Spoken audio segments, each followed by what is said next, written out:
Set industries limited, ये company की देखिए रिसेंटली एक कंपनी का आईपीओ आया था, एरोफ्लेक्स, सा पॉलीमर्स, ये दोनों लिस्टेड कंपनियां हैं और उसमें इस कंपनी का 60% 55% होल्डिंग है। एरोफ्लेक्स आज 2130 करोड़ की मार्केट कैप वाली कंपनी, सा पॉलीमर्स 300 करोड़ प्लस की मार्केट कैप वाली कंपनी, उसमें ये कंपनी करीब ऐसे करके 1300-1400 करोड़ तो यहां पे होल्ड करती है और खुद कंपनी है 1100 करोड़ की।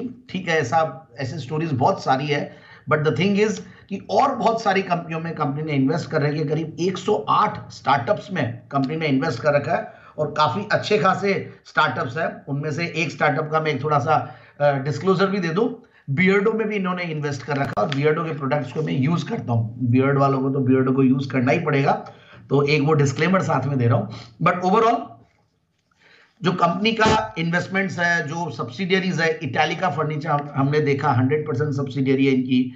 इटालिका ग्लोबल जेन नेक्स्ट बोल के इन्होंने एक नवनीत एडुकेशन के साथ एक इन्होंने जेवी किया हुआ है जहां पे इनकी 19% शेयर होल्डिंग है।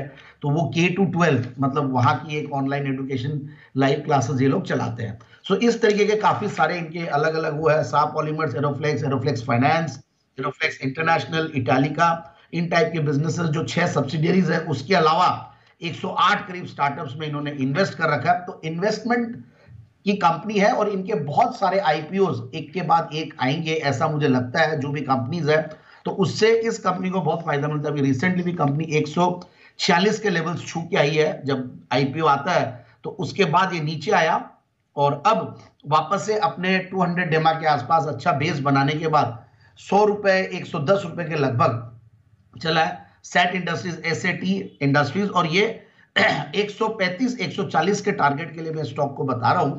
और मुझे जो सबसे बढ़िया बात और बाकी चीजें लगी कि इसके बहुत अच्छे खासे इनके अलग अलग सेक्टर्स में एक्सपोजर है और जो ग्रोथ है पिछले 3 साल में प्रॉफिट की ग्रोथ भी गजब की रही है। सेल्स की ग्रोथ 27-28% के लगभग रही है और जो सितंबर क्वार्टर का रिजल्ट है वो भी बहुत बेहतरीन था। मतलब सीधा 13 करोड़ से 175 करोड़। लाजमी है कि इसमें एक अदर इनकम भी है जो दूसरे एक रियलाइजेशन होता है आईपीओ से आया हुआ है।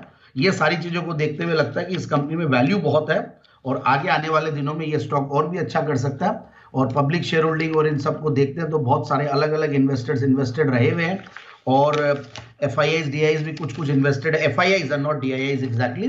तो मुझे लगता है कि स्टॉक पे बिल्कुल ध्यान दिया जा सकता है इन लेवल्स पे 135-40 के टारगेट के लिए।